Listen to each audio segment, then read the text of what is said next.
In 2012, Hippo opened its doors in Kelowna.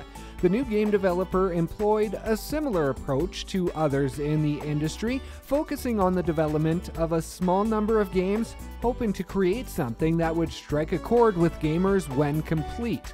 Now, 2 years later, the group is busier than ever, but they've taken on a new approach. Develop a range of games with quick releases and let the gaming community drive the creation process.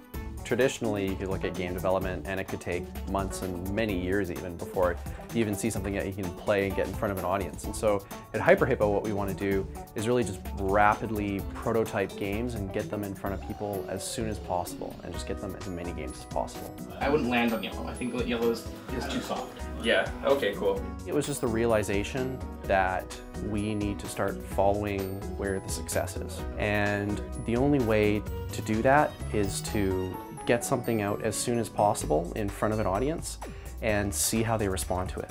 The group currently has 12 games available on their website, from simple keyboard operators like I Eat Bananas to more in-depth strategy like Mech Mice, and even first-person shooters like Wild Warfare. Many of the games are still in the early alpha stage and are updated as they become more popular and the programmers receive feedback from the gaming community. They really help us guide the direction of our games, which I think is something that's unique to our studio. Is we really do listen to our fans and we really want to see what they want in the game.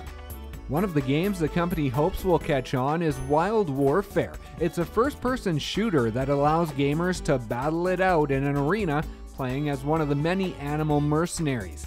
To help fund the project and move the game past the alpha stage, Hippo launched a Kickstarter campaign in June, but moved away from the funding site after being greenlit by the internet-based digital distribution company Steam. I think we've spent probably 5 to 6 months maybe on it so far, but we could easily spend another 6 months to a year on it. It's definitely one of our bigger games, and it takes around 5 people total to make.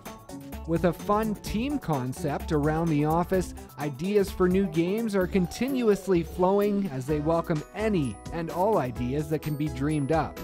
Inspiration can come at any moment and anywhere, and when it takes off, that's the most exciting place we could be.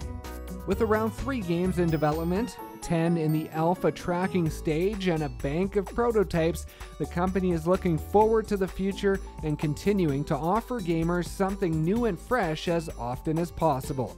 For more information about the available games, visit hyperhippo.ca. Reporting for Go Okanagan on Shaw TV, I'm Brendan Osborne in Kelowna.